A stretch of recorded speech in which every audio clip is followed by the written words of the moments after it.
We have now released issue 3 of the New Thinking Aloud magazine. Download it for free at newthinkingaloud.org.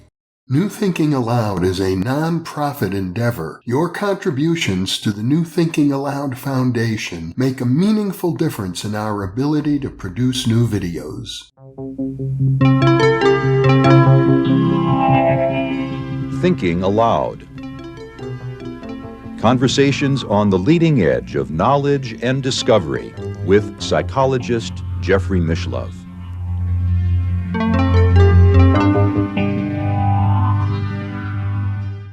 Hello and welcome. I'm Jeffrey Mishlove. Today we'll be exploring the 18th century Scottish philosopher David Hume, his philosophy of naturalism, and in particular a famous essay he wrote which is commonly taken to be against the idea of religious miracles. My guest is Dr. George Williams, who has a wide interdisciplinary background. As an undergraduate, he studied engineering at Vanderbilt, then worked at IBM for 8 years. He switched to a different direction and studied literature at Maharishi International University, where he also became very curious about the notion of group consciousness. Then, he pursued a doctorate in economics at Northwestern. Since the late 90s, he has worked for a government agency, but during that time, he independently began to focus on what the parapsychological data can tell us about the nature of consciousness. George lives in Maryland, and now I'll switch over to the internet video. Welcome, George. It's a pleasure to be with you today. Thank you, Jeff. I'm happy to be here. We'll be talking about David Hume and in particular his famous essay on miracles. I think maybe a good place to begin is to fill our readers in a little bit about who David Hume was and why he's considered an important philosopher today. Yes, well, David Hume has been and continues to be a very influential philosopher. I think that many people of a sort of skeptical orientation really appreciate David Hume because he was very skeptical about many things, especially religion, famously so. He was a contemporary of Adam Smith. He was born and lived a lot of his life in Edinburgh, Scotland. He, unfortunately or fortunately, depending on your point of view, was never allowed an academic post, primarily because of his hostility to religion. In those days, not so much today, but in those days, which would be the middle of the 18th century, England, being hostile to religion was not something to put on your resume to open doors. So, nevertheless, he actually grew up of very modest means. He was not, his family wasn't wealthy at all, but his mother recognized that he was very unusually precocious and sent him to study in Edinburgh with his brother. He devoured all kinds of books. And while the family wanted him to be a lawyer, he decided he just couldn't do that. So he decided that he would study all kinds of things and settled eventually on philosophy. So he was considered to be one of the most important Enlightenment philosophers. And he was very, of course, influenced by Sir Isaac Newton. And he wanted to kind of do for the sort of the mind or the mental world what Newton was doing for the physical world. But for Hume, the most important thing, he believed that it was very important that we ground knowledge only on our sense experiences. He was famously an empiricist. So Hume was not a big fan of just generating all kinds of a priori sort of, reasoning to explain the world the way maybe someone like Leibniz would do. He opposed that. He simply wanted to ground our reality firmly on what we could see, what we could taste, what he would call the sense impressions. So that's just a general overview, and that that sort of approach or attitude sort of is the foundation of his philosophy. And he was considered an Enlightenment philosopher, but I guess it's very important to point out that European Enlightenment in the 18th century is very different from the way we often use the word Enlightenment today with a tip of the hat to the Eastern traditions. The idea in Western Enlightenment was that it was a kind of movement away from what could be considered, I guess, supernatural kinds of forces or beliefs, and to try to sort of explain the world in terms of scientific laws that would have some sort of maybe mathematical property of some kind. Hume was known particularly for the philosophy of naturalism. I have spoken to philosophers today who consider themselves naturalists, and their attitude, I'm sure it's derived from Hume, is when I bring up parapsychology, it's simply, there's no need to discuss it. It's simply out of bounds. It has nothing to do with the natural world, and therefore virtually we can consider it as non-existent. I'm sure they probably were influenced by Hume. Hume, wanted to focus our understanding of the world on our sense impressions. He might consider something, and maybe some of these skeptics you mentioned might consider parapsychology as drawing on imagined beliefs or supernatural beliefs or religious beliefs that we've inherited over time, and therefore are not really grounded in things that we can really sort of observe and therefore test. It's very interesting to me that they have an attitude which has actually been echoed recently by some skeptics, professional skeptics, not simply casual philosophers who feel that this is out of bounds, but people who are members of the organized groups of skeptics responded not long ago. I'm sure you're aware of this, in 2018 when Etzel Cardania published a lengthy article in the American Psychologist reviewing, I think, well over 1,000 empirical studies of parapsychology in which they found that the results were highly significant statistically, and the research methodology was very rigorous. And in response, these skeptics said, well, we don't need to look at the data because as far as we're concerned, it violates the laws of physics. And so why even question the data? Obviously, something must be wrong with it. Yes, that's Reber and Alcock, I believe. And they also quoted David Hume's argument on miracles. They basically said, well, because psi is violating certain established laws of nature, and they discussed what they believed to be the sort of the pivotal laws of nature, they must be miracle, or must be some sort of miracle or evidence of fraud or questionable research methods, and therefore, therefore has to be dismissed, according to David Hume's argument on miracles. They have a very selective way of reading Hume, because it wasn't Hume in his essay on miracles is targeting religious miracles, things like people rising from the dead or curing blindness by putting mud on their eyelids. And he wasn't talking about laboratory findings, which might be anomalous in some sense.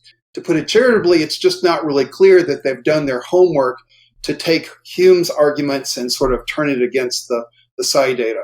As I recall what Hume wrote, I quoted him in the essay that I submitted to the Bigelow Institute on evidence for survival after death. He said, no amount of human testimony is sufficient to establish the existence of a miracle. Yes, Hume did say that. However, it remains to be established whether the psi data really is miraculous. I mean, perhaps it's something, we're seeing something that doesn't quite fit with current theories. It may be that current theories are just somehow incomplete. And so it turns out that the psi data really does have a lot to do with the nature of consciousness Some of the data actually involves quantum mechanics in terms of the processes that generate random numbers. So these are areas that we still struggle to understand. Once we have a more complete understanding of science, we might well see that the psi data fits very well. Well, I know one of the main criticisms of Hume's argument, I think it was raised by C.S. Lewis, amongst others, the great novelist and also essayist, who said that basically Hume's argument is circular. He starts out by saying his basic premise is that natural laws cannot be violated, and then he ends up with that conclusion. So he hasn't really established anything at all, and particularly when we understand by science that the so-called natural laws of science are changing from generation to generation. I imagine that C.S. Lewis and Hume might have different ideas about what the nature of laws are, but what the real nature of these scientific laws is something that still philosophers debate about. One of the important insights that Hume actually brings to this, which I think is actually not helpful to the cause of skeptics, is that Hume argues that when we really try to access these laws, these causal laws, through our sense impressions, which, recall, is what I said Hume is basing his whole philosophy on, we don't really see, we have no way of accessing or fully characterizing these causal laws. So for Hume, we can't really say anything about causality beyond the regularities we see. We can characterize the regularities in some cases and with very elegant, precise mathematical equations, but we can't really go beyond that, according to Hume, and say, what's behind the regularities? Is there something that would prevent what we're seeing in the laboratories? That's a much more difficult question, and that's something that philosophers still continue to try to understand. What is the nature of these laws? In other words, Hume is such an authentic skeptic that he's calling into question the very idea of causality, which most modern-day so-called skeptics, I think of them often as pseudo-skeptics, they don't want to go that far. That's a very good point. Hume's version of skepticism isn't just targeting religious beliefs or miracles. He's actually looking at everything in our world, including our causal relationships. And with Hume, he argued that, well, what we observe is one object followed by another object, or one event following by another event.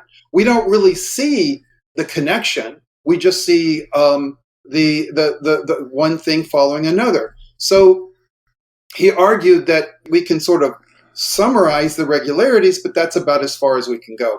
Now, with regard to parapsychology, it seems perfectly understandable that when you have 1,000 or more experiments, I think the Cardania article referred to over 1,300, maybe 1,400 published experiments in scientific journals establishing the existence of what parapsychologists think of as extrasensory perception and psychokinesis, that seems to be very distinct from accounts of miracles.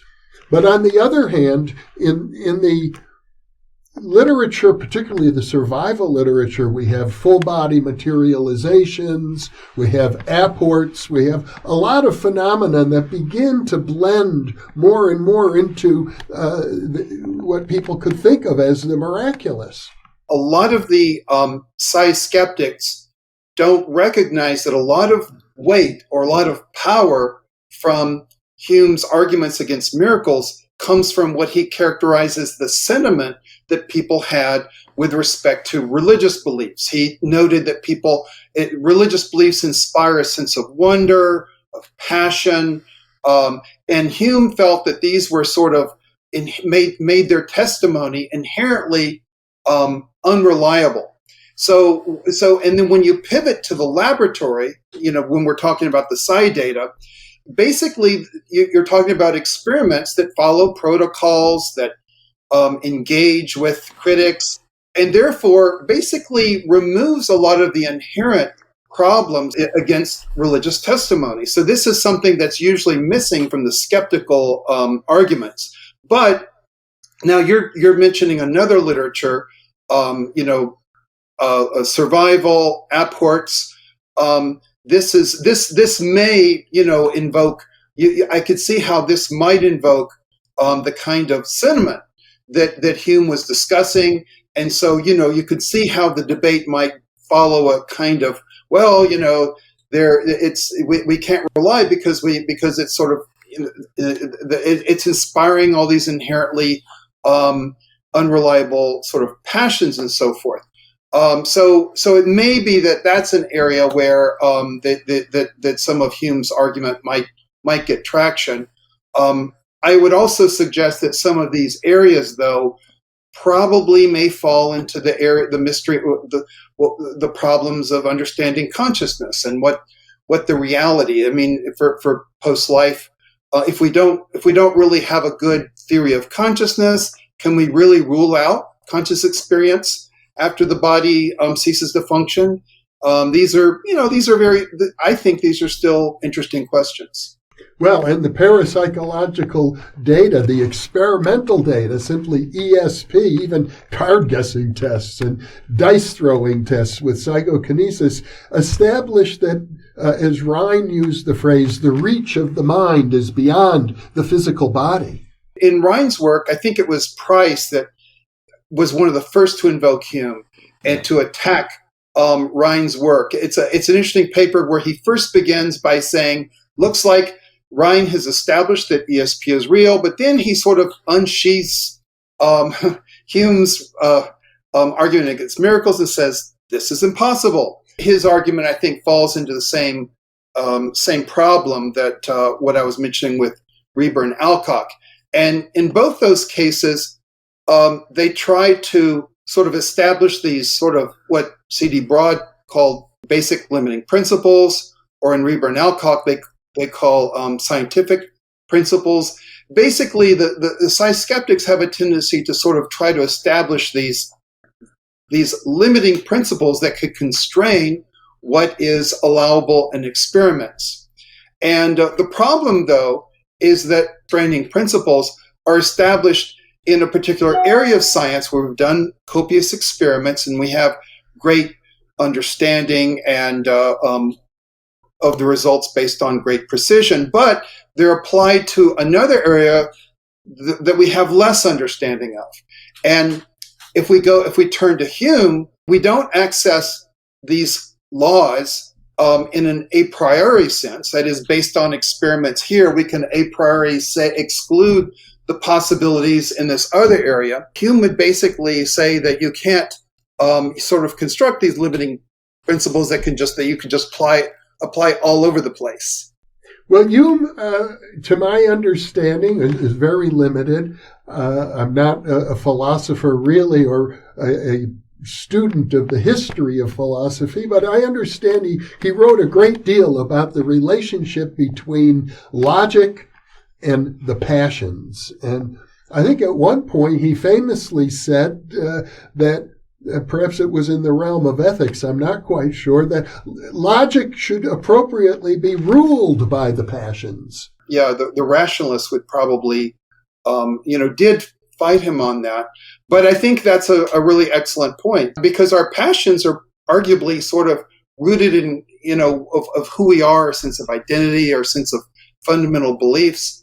Scientists are struggling in terms of cognitive bias. In other words, they're reasoning, they're justifying things that are in conflict with their sort of more deeper held beliefs. Okay. Hume argued that because we don't really access the laws of nature as such through our sense impressions, we by necessity have to sort of construct beliefs of causality that are actually based in just habits of mind, custom, and held together by emotion, or he would use the word sentiment. This would be a foundation for our reasoning, or maybe, our lack of reasoning.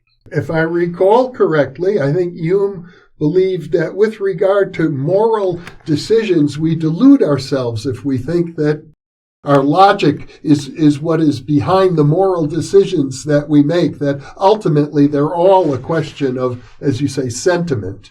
Hume was very perceptive. That was really where he actually spent a lot of his time focusing on sort of a phenomenological basis for how we, in some sense, construct reality. It's a very different view from what you would get from how skeptics often portray him, but he was very interested in the psychology of how beliefs are constructed. Since we can't really observe clearly what the laws are or what the causal links are, our minds have a tendency to form habits based on what we've observed. We see lots of repetitions of the way the world works. We construct these causal chains that we just sort of go with. But then, as you point out, there's the passions play a role. And so you can sort of imagine, if you have a habit, if you've habitually sort of, let's say you have a paradigm, a way of thinking, and you identify with it, it's a sense of, you spend your career on it, then there are certain passions that are coming into play that you might not even be fully aware of unless you're paying close attention. And you might delude yourself into thinking that it's just all logic. I think an interesting contrast might be between David Hume and another British empiricist of the same era, Bishop George Berkeley, who they were both empiricists, but Berkeley seemed to be very clear that everything we experience emanates from the mind of God. That was a step, I think, that Hume was not willing to take. And that's a very different view, the view of idealism. I think this might suggest maybe a shortcoming of Hume, in the sense that while Hume described his philosophy based on sense impressions, he didn't talk about what this kind of field of consciousness that we all experience, where we experience those sense impressions. What is the basis of our conscious experience? And it's very difficult for, at least in my view, and I think a lot of philosophers of consciousness feel, that it's very difficult to come up with how just a physical world, how consciousness arises in just a physical world. So there are philosophers of mind who suggest that, well, perhaps it might even be easier to think that if consciousness is fundamental, the way that Berkeley would have argued, it may be a little bit easier to come up with arguments of how the physical emerges. But I think it's fair to say that there's a very strong tradition in philosophy that consciousness itself is primary, and that the existence of a physical world is an inference that we make. It's not a direct experience. It's interesting because consciousness, our conscious experience, is what we're most intimate with. The laws of nature that scientists sort of talk about, those are inferred from many, many, many experiments. So we're actually less familiar with this sort of more abstract nature of reality than the sort of more concrete experience that we know directly. Correct me if I'm wrong, George, but wouldn't it be the case that Hume, in his skepticism, would refer to things like the nature of mind or the nature of reality as a whole as a mystery? He would say we simply can never know. I think he would say that we don't know. I think that his methodology of only relying on the sense impressions arguably kind of limits his ability to. These sense impressions appear in something.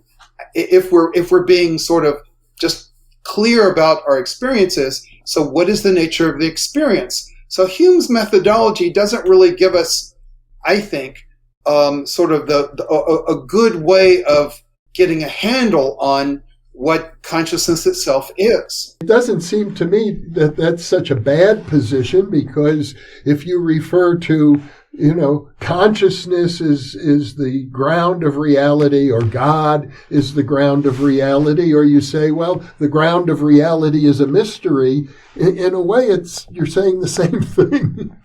It takes a lot of the force of skeptics to say, well, psi can't be real, because if consciousness itself is, once you acknowledge that consciousness is inherently mysterious, then you really don't have good grounds to dismiss, as you say, thousands of experiments which have demonstrated some kind of non-local relationships,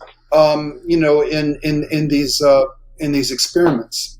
Of course, we live in a materialistic culture, and basically the European Enlightenment was a way of establishing more firmly the materialistic outlook as opposed to the dominance of the church and the religious outlook. And many people would say that led to enormous scientific progress. And it's still, I would say, the dominant metaphysics of our culture today. But that, in effect, is probably also a weakness of our culture. The philosopher Philip Goff wrote a book, I think it was Galileo's Error. He pointed out that Galileo argued that we should only focus on those things that can be quantified, but it's important to recognize that it was a limitation. In other words, scientific methods are sort of founded on a kind of constraining what we can investigate, and that's what led to the progress. But what it does is it leads to a kind of, there may be a misperception that people have that suggests, well, science can reveal everything, not recognizing that it was actually designed in its development very consciously to not investigate those areas where it was poorly equipped. Yes, there's an interview with Philip Goff on this channel, and as a matter of fact, I can link to it for any viewers who might be interested. He would point out that according to Galileo, we might know the electromagnetic frequency of the color of your shirt, blue, but with science we'll never be able to understand the experience of seeing blue, or, for example, the taste of a lemon. We can analyze the chemical properties of a lemon and the acidic qualities and so on, but the actual taste of it, the experience, or what philosophers call the qualia, would be beyond science. That's right, and that's very important to recognize, and that's been a very influential book for me to really crystallize how our scientific methods are excellent in certain areas, but not so well in other areas that happen to be very important to us. Now, I think an advance over Hume's philosophy would be what William James called radical empiricism, in which he suggested, that anything that is experienced in the mind becomes empirical data that we cannot ignore. That view sort of expands a little bit from Hume's idea of just purely sensory impressions, but also it suggests that, our consciousness is important data, and therefore we need to recognize that our sort of first-person accounts, give us important information about who we are in our world. And I admire also his pragmatism, the idea that we should consider the knowledge that's very useful in terms of making our lives better.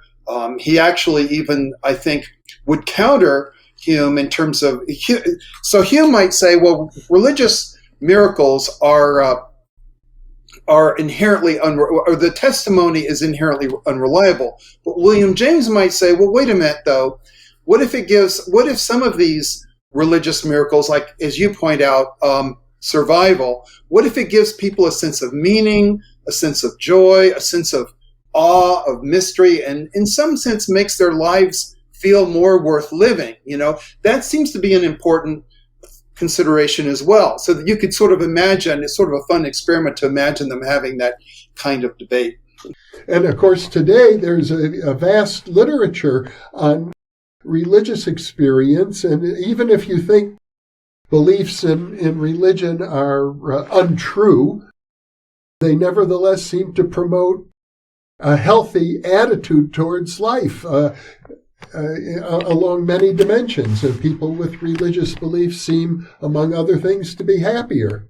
So that's a good point. And it's also worthwhile to suggest, well, maybe that is a reason to, not only in a pragmatic sense, but maybe there's something about religion that's touching on something that's true in some sense. Now, I think it's the case that in William James' era, the term paranormal came into popular use. James often referred to experiences with mediums, for example, as providing paranormal information. And in that era, I think the idea was to try and suggest that paranormal was not necessarily supernatural, that there was some kind of a distinction. We don't have to think of these things as being religious miracles. We can think of them as something that eventually will be understood as normal and natural, but they're so rare that we could call them paranormal for the time being.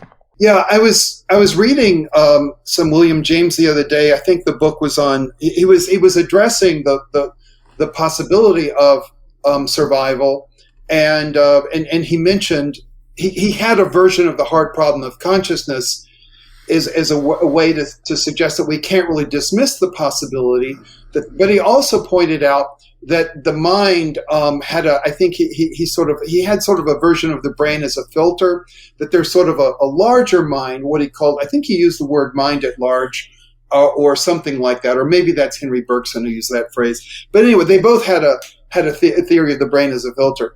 But I mean, you could see how he was, thinking that a lot of what people were assuming was kind of limited. And I think he was willing to sort of just expand our at least the possibilities that might suggest that our consciousness, our being, isn't just our body. Yes, as I recall, James referred to a cosmic reservoir of all knowledge, and that our minds serve not to generate conscious experience, but to filter out the experience from this large reservoir, because we would be overwhelmed if we were aware of everything all at once, which, occasional paranormal experience suggests that as a possibility. So to protect us so that we can live our lives, earn a living, raise our children, do the things that we have to do, the brain filters most of what would be available to us out, so we don't have to pay attention to it. I'm thinking a lot about that myself, the nature of the brain as a filter. It's a very interesting idea, and I think it's a way to kind of accommodate a lot of this anomalous literature. Well, this might be a good time to introduce Thomas Kuhn into our discussion. And Kuhn's very influential book on the nature of scientific revolutions is probably quite relevant here. The whole discussion of the sci literature does suggest very strongly that of a new kind of paradigm, and Kuhn really kind of studied the history of science, and he suggested that, or he argued very, very influentially, that science doesn't really progress very smoothly through time, learning and adding to its stock of knowledge, but instead, there are these sort of ways of thinking, which he called paradigms, where that could become very rigid, and that could actually exclude certain methods or certain metaphysical beliefs. Today it's very easy to see that the psi skeptics seem to be in one paradigm, and the people who are researching psi seem to be sort of in a different sort of what Hume also, Kuhn also used the term a disciplinary matrix, to kind of capture the idea of a paradigm. So, but the way it connects with Hume is that, as you recall, Hume noted that we don't really have access to the causal relationships, or the sort of what we normally think of as scientific laws. So we sort of construct out of sort of our habitual ways of thinking. And I think that there's a really natural way that Hume sort of goes into Thomas Kuhn's thinking. That is, these sort of habits of mind become these sort of paradigms, and there's a lot of resistance when someone comes along and says, well, wait a minute, there's some evidence over here that doesn't quite fit with the paradigm. And of course, Kuhn would say, well, people in one paradigm, they discourage finding these anomalies because that sort of, in a way, upsets their institutional sort of way of doing things. But Hume's sort of arguments, I think, has a way of supporting, Thomas Kuhn's arguments on how we sort of invest ourselves in these paradigms that, we might not get out of for some length of time. Yeah, a paradigm can last a long time. I know that the Newtonian physics paradigm lasted for hundreds of years, and it's now been over 100 years since the paradigm shifted with quantum mechanics and Einstein's theory of relativity. And it's very interesting now we're sort of in this area where there's discussions of consciousness. And it's very interesting how even if you want to set aside the debates on psi for a moment, you have people on one side that say, well, consciousness is something that doesn't really quite fit in the material world. Maybe it's fundamental. And then you have people on the other side that says, well, materialism has been worked fine for hundreds of years. Why should we change it? And of course, that brings up our discussion of Galileo's error and how science, at least as we know it, might not be very well equipped currently to investigate those kinds of questions. So you can see that that's one paradigm. And of course, it could be that the psi data is suggesting anomalies that I think the people who study philosophy of mind could use to think of, well, this data might help us consider how we can come up with a new understanding of consciousness in a way ultimately that maybe fits and incorporates with all our other understandings. So anyway, it's very relevant to our debates ongoing. I recall attending some 20 years ago early conferences on the nature of consciousness. It's now considered a legitimate area of scholarship, but back then it was not necessarily. And I do remember some of the consciousness researchers, particularly neurophysiologists, would say, well, we don't understand normal consciousness. First, we have to figure out how normal consciousness works. Then we can start to consider all this paranormal data. And I remember at the time I was, in fact, spoke up at one of those meetings and said, you've got it exactly backwards. We won't ever understand normal consciousness until we come to terms with the paranormal data.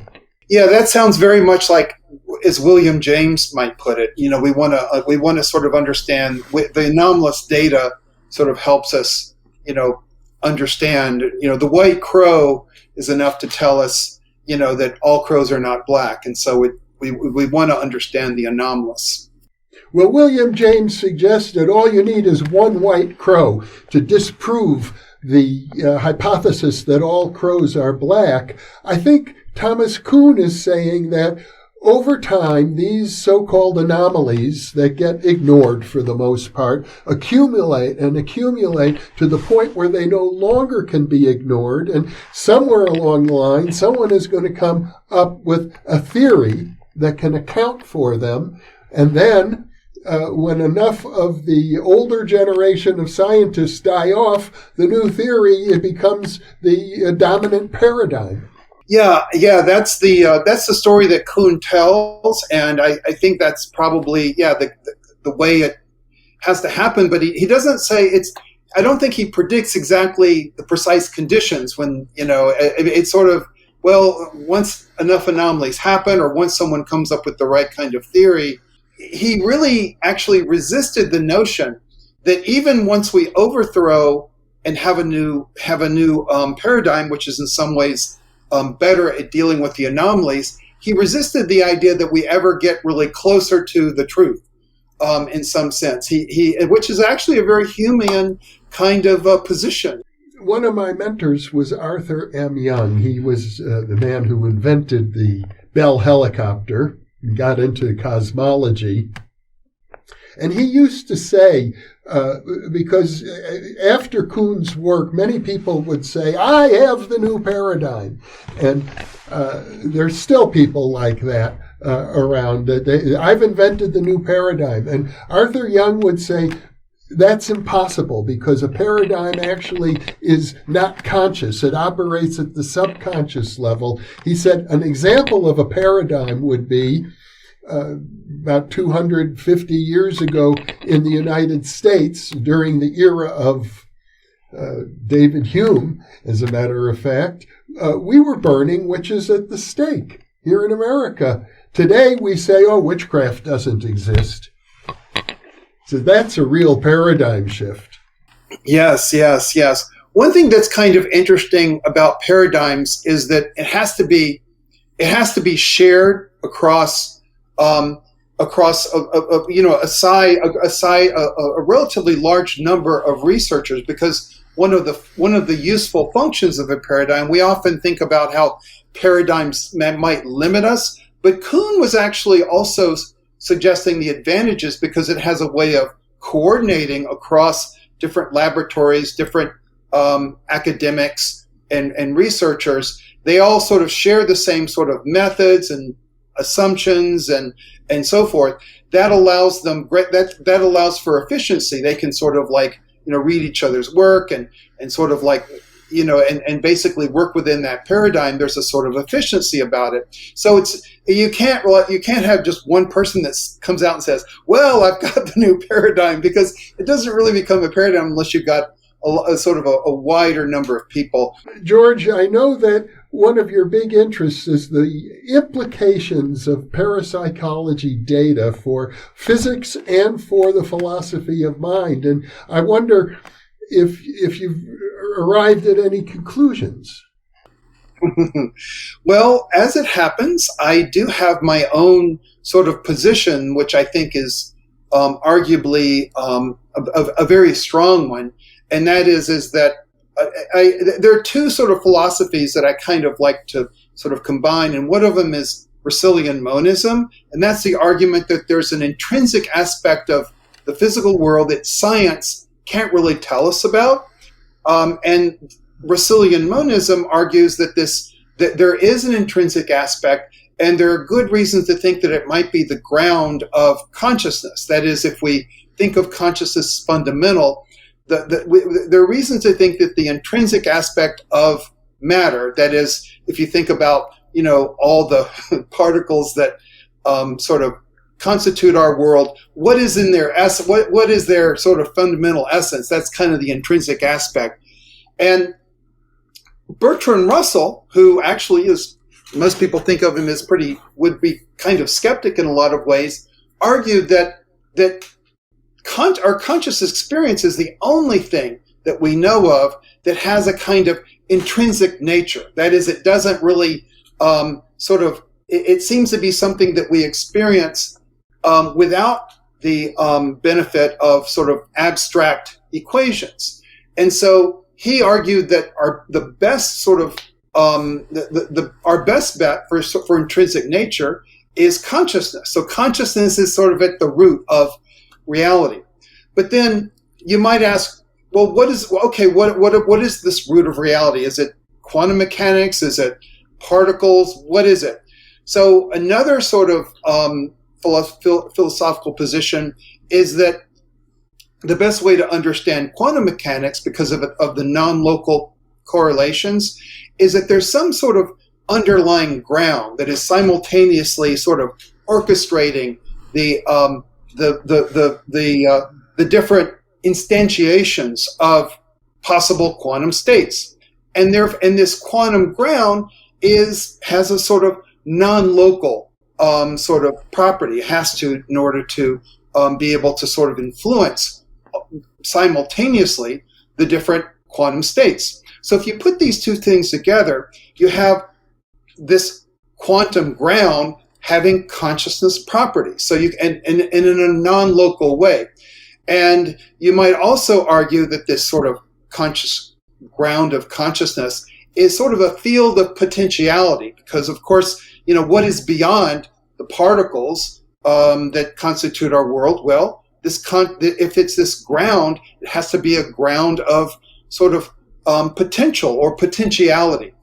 It's very consistent with the psi data. It's actually very similar in a lot of ways to David Bohm's sort of ground of potential, which he characterized as an implicate order. He would use phrases like sort of the probability flux that sort of ultimately guides the particles that constitute our world. You've used the word non-local a number of times, and I know it's become a kind of buzzword amongst the parapsychology community in particular, but I'm under the impression it's not a well-understood term. Do you have a definition for that term? In the standard equation of quantum mechanics, which is called Schrodinger's equation, you have an equation that basically describes the behavior of different, let's say, quantum states. For example, you might have a particle that might be in a particular position, but there's a probability attached to that position. Then you have a probability that it might be in another position. These correlations appear to be instantaneous, which means no matter how far away you are, once you know the position of particle A, you know the position of particle B, assuming that the probabilities are linked only with just each other. So this is non-local. In fact, it kind of violates relativity. That's why this sort of version of quantum mechanics is often called non-relativistic quantum mechanics, because in relativity, information is constrained, or light is constrained to how fast it can travel. But those constraints don't seem to appear to at least this in terms of quantum mechanics. So it's as if it's outside of the spatio-temporal order, or something, perhaps maybe something is more fundamental than space-time. So that's kind of the idea. So non-local means, in other words, that it's just simply outside of our spatio-temporal, order.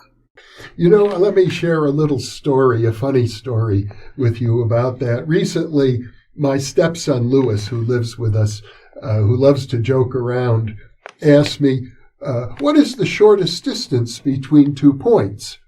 And I was about to say, well, of course, it's a straight line. And then I thought for a minute, and I said, no, it's a wormhole. It's a wormhole because the 2 points are actually intimately connected through quantum entanglement. There's actually no space. And he said to me, I said, why do they call it a wormhole then? He said, there are no worms in there. And I couldn't answer. I said, well, I don't know. And then later on, he came to me and he said, I have a new word. He said, we should call it a hyperpoint that connects 2 points no matter how far away they are. That's the shortest space between the 2 points. It's a better word than a wormhole. Wow, that's a very interesting term, hyperpoint. I've never heard that before. That sounds like he's onto something there. I thought so, and if the term catches on, I want everyone to know it's my stepson, Louis Barlow, who, to my knowledge, invented the term. Yeah, I think he should write a paper, maybe. His specialty is Chinese linguistics. Perhaps he got it from that. George, it's been a real pleasure to talk to you today. These are very important topics for people who want to get to understand the mysteries of parapsychology. So I'm really delighted we've had a chance to review the nuances of David Hume's philosophy, Thomas Kuhn's philosophy, William James' philosophy, and how they link to each other. Well, thank you. I've really enjoyed talking to you, Jeff, and I agree with you. These are very important debates that are worth having. Thank you for being with me today. And for those of you listening or watching, thank you for being with us. You are the reason that we are here.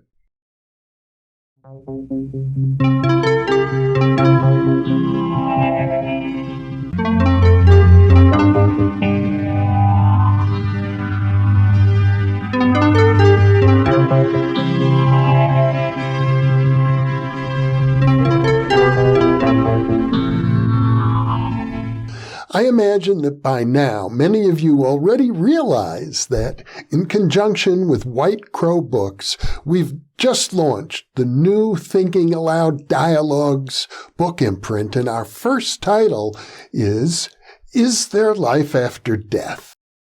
New Thinking Aloud is a non-profit endeavor. Your contributions to the New Thinking Aloud Foundation make a meaningful difference in our ability to produce new videos.